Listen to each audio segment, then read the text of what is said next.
Have you ever been in a conversation and suddenly stopped because you didn't know whether to say, I will travel or I am going to travel? It's a tiny difference, but using the wrong one can make you sound a bit unnatural to a native speaker.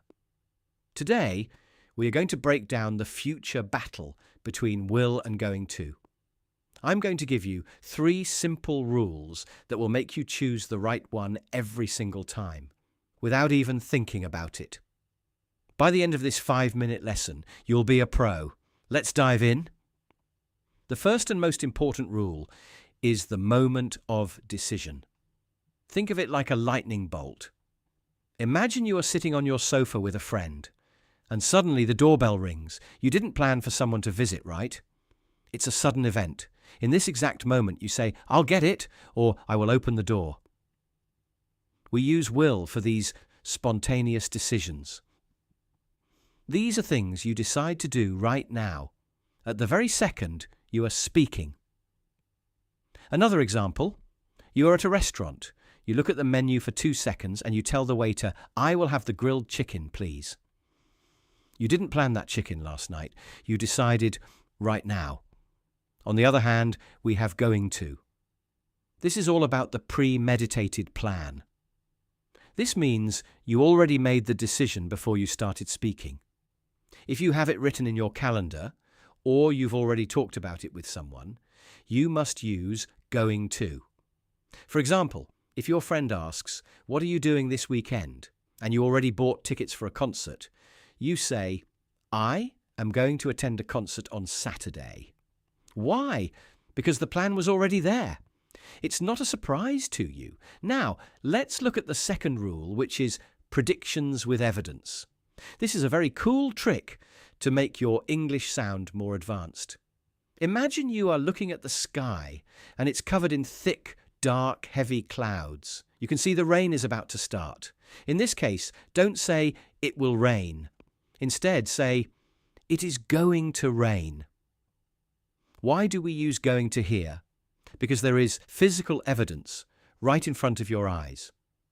Another example, you see a man running very fast toward a bus that is already moving. You can see he is too far away. You say, he's going to miss the bus. You are predicting the future based on what you see happening right now. However, if you are just guessing or giving your opinion without evidence, use will. For example, I think Brazil will win the next World Cup. This is just your opinion.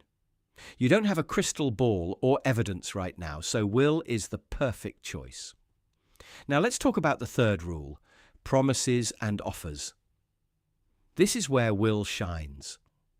Whenever you want to help someone or make a promise, will is your best friend. If your mother is struggling with heavy shopping bags, you say, I'll carry those for you.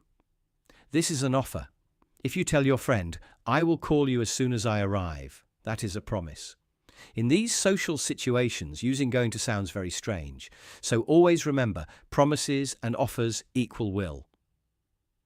Now, let's address the big mistake. Many students use will for fixed appointments. They say, I will meet my boss at 10 a.m. tomorrow. This sounds like you just decided it this second, but since it's an appointment, the correct way is, I am going to meet my boss. Or even better, you can use the present continuous. I'm meeting my boss. But for now, just remember, plans and appointments love going to. To wrap this up, let's do a quick summary. Use will for sudden ideas, promises and opinions. Use going to for plans you made earlier. And predictions when you can see the evidence. Are you ready for the final challenge? I want to see if you can get this right.